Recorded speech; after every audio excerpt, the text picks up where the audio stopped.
हुजूर की इज्जत की फिक्र करने लग जाएं, फिर देख के अल्लाह ताला पूरी मखलूक को तुम्हारे इर्द गिर्द जमा देता है। हमने देखा बड़े बड़े अजीम तारीख के पहलवानों को। आपको पता है, आपके इसी उत्तर प्रदेश का वो अजीम मुजाहिद इस्लाम जिसको तारीख किफायत अली काफी के नाम से याद करती है।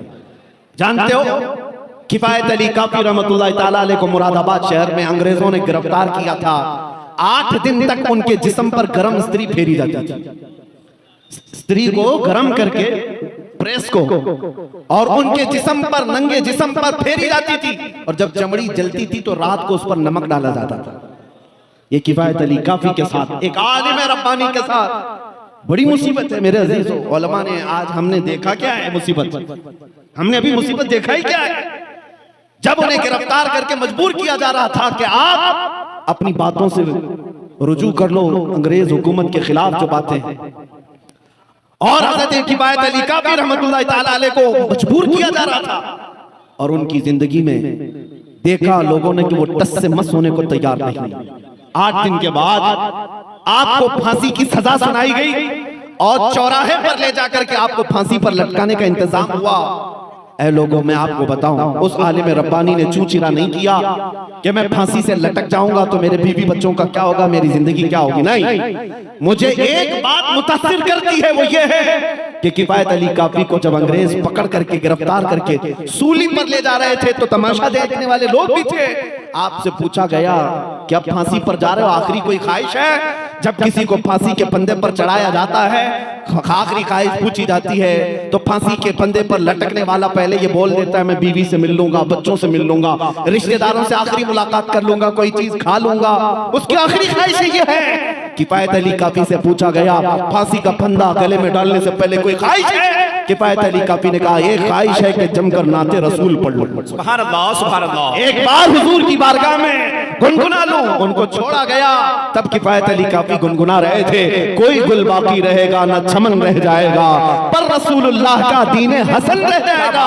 सब फना हो जाएंगे काफी वो, लेकिन हश्र तक नाम हजरत का जुबानों पर चलन रह जाएगा। नारे तकबीर, नारे रिसालत, बसर के आला हजरत तहफ्फुज़ ईमान कॉन्फ्रेंस मुफ्ती सलमान अजहरी साहब किबला, नारे तकबीर, नारे रिसालत। मेरे अजीजों, आप देखना वक्त आएगा, वक्त बदलेगा, जुल्म ज्यादा देर तक नहीं चल सकता। बल्कि हमने बुजुर्गों से सुना है कुफ्र की हुकूमत तो चल सकती है, जुल्म की हुकूमत नहीं चलती। और अगर ये जुल्म है तो इसका अंत है, इसकी एंडिंग है। लेकिन आप तमाम की जिम्मेदारियां ये हैं, मुसलमानों खास तौर पर तुम्हारी आजमाइश का वक्त है, तुम्हारे इम्तिहान की घड़ी है। कल जब कयामत के दिन बारगाह मुस्तफा में तुम्हें खड़ा कर दिया जाए, अल्लाह रब्बुल इज्जत कहार खुदा हिसाब ले रहा हो और नबी पाक की शफाअत के लिए तुम दौड़े दौड़े भाग रहे होंगे। अगर मेरे मुस्तफा ने आपसे ये पूछा जिस दिन मुझे तुम्हारे शहरों से गालियां दी जा रही थी, उस वक्त तुम अपनी जवानी में क्या कर रहे थे? तुम्हारे पास क्या जवाब है? क्या कयामत के दिन ये कहोगे कि हम गेम खेल रहे थे, रात भर इंटरनेट चला रहे थे, हम गाने सुन रहे थे और फिल्मों की धुन में सो रहे थे? नहीं, तेरा नशीमन कसरे सुल्तानी के गुंबद पर, तू शाहीन है बसेरा कर पहाड़ों की चट्टानों में। तुमको किसने ये जिंदगी दे दी? तुम आवारा कैसे हो गए? आज तुम्हारे मोहल्लों में नशा आया कैसे? तुम्हारे हाथों में ताश के पत्ते कैसे आ गए? तुम्हारे हाथों में शराब की बोतलें कैसे आ गई? आज हालत यह है, हर बड़े शहर में कोई अगर नशा का एड्रेस पूछता है तो मुसलमानों की तरफ इशारा किया जाता है, पता उसको वहीं का बताया जाता है, वहां बिकता भी है, करते भी है, मिलता भी है। ये जिंदगी तुम्हारी कब से आ गई? तुम्हारे हाथों से कुरान किसने छीन लिया? तुम्हारे जुबानों से मेरे मुस्तफा के नगमे किसने खत्म किए? तुम्हें अंदाजा भी नहीं। आज हमारी कौम का एक बड़ा तबका नौजवानों का वो टिकटॉक पे मुजरे करते बैठा हुआ है, उसे एहसास भी नहीं कि दुनिया में मेरे मुस्तफा की असमत और शान में कितने कुत्ते भौंक रहे हैं, और तुझे सिर्फ और सिर्फ जगह हंसाई की जरूरत है। आज तू चंद लोगों को हंसाने के लिए मर्द से औरत बनने को तैयार है। क्या ये हालात नहीं है? न संभलोगे तो मिट जाओगे हिंदी मुसलमानों, तुम्हारी दास्तां तक ना होगी दास्तानों में। इसीलिए बार बार आला हजरत ने तुम्हें जगाया है। जिस दुनिया के पीछे तुम भाग रहे हो, इसका हाल यही है, शहद दिखाए जहर पिलाए, कातिल डाइन शोहर कुश, इस मुर्दार पे क्या ललचाए दुनिया देखी भाली है। ऐ सुन्नियों सूना जंगल रात अंधेरी छाई बदली काली है, सोने वालों जागते रहियो चोरों की रखवाली। आंख से काजल साफ चुरा ले, या वो चोर बला के हैं तेरी गठरी ताकी है और तूने नींद निकाली है। आज तुम्हारे जज्बात की मैं कदर करता हूं, लेकिन कुछ बातें आपसे मैं पूछता हूं। इसी जगह पर आप ही के इलाकों में मस्जिदें तुमसे छीनी गई, खानकाहों को चुप तुम्हारे यहाँ कराया गया है, हमारे सारे मराकज तुम्हारे यहाँ हैं, हमारी सारी बड़ी अजमत के सेंटर यही है यूपी में। उत्तर प्रदेश का असर पूरे हिंदुस्तान में होता है, मुसलमानों के लिए भी हमारे मराकज खानकाहें सब यहाँ मौजूद हैं। और इसीलिए जालिम ने सबसे ज्यादा टारगेट तुम्हारे ऊपर किया है, और तुम अगर ख्वाबे खरगोश में सो रहे हो, जो होता है देखा जाएगा। मैं सिर्फ आपको इतना कहना चाहता हूं, लोग मेरी बातों से अगर जज्बात में आकर के ये पूछना चाहते हैं। मेरी एक तकरीर के बाद किसी ने पूछा था, कहा कि आपने इतना सब कहा तो करना क्या है बताइए, तलवार उठाए निकल जाए, बंदूक उठाए निकल जाए। हमने कहा हम कभी इस बात की आपको दावत नहीं दे रहे, हालात नहीं है मेरे अजीज। तलवार बहुत दूर की बात, मैं तो चाकू उठाने की भी बात नहीं कर रहा हूं, इसलिए कि तुम्हारे पास ब्लेड भी होगा तो इनके लिए बम से ज्यादा, बम से कम नहीं है।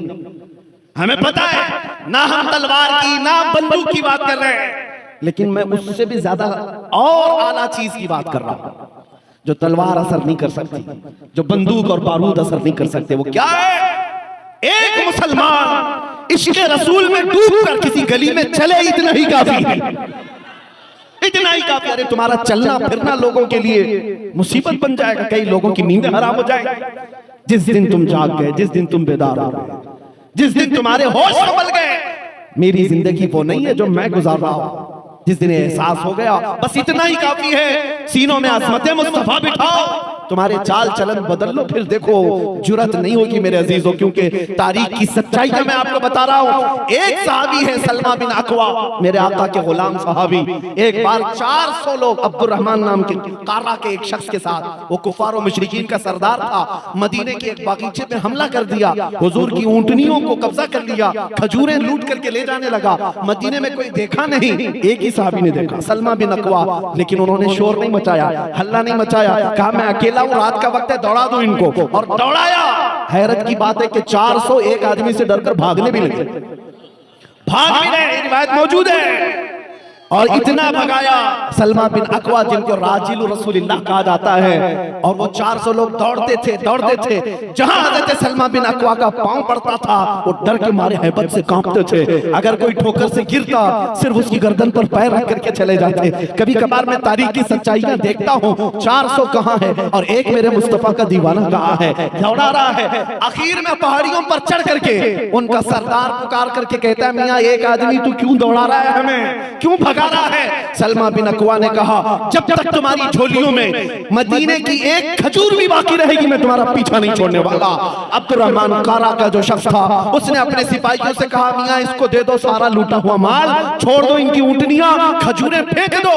सब फेंक दिया और अपनी जानें बचाकर जितने थे वो भागकर चले गए। एक आदमी है लूटी हुई खजूरों को वापस लेकर के मदीने की तरफ खरामा खरामा आ रहा है। मेरे आका ने पूछा कहां से आ रहे हो? कहा उन 400 को तनहा भगा करके आ रहा हूं। आला हजरत ने लिखा है, उस सलमा बिन अकवा को ये ताकतवर यकीन किस बात का था? सलमा बिन अकवा कहते हैं, मुझे इस बात से बेखौफी और बेबाकी थी, मैंने अपना हाथ खुद रसूलुल्लाह के हाथ में दिया। क्या बात है, जिंदाबाद जिंदाबाद। जब ये निस्बत अपने पास है तो खौफ निकल जाता है, डर निकल जाता है।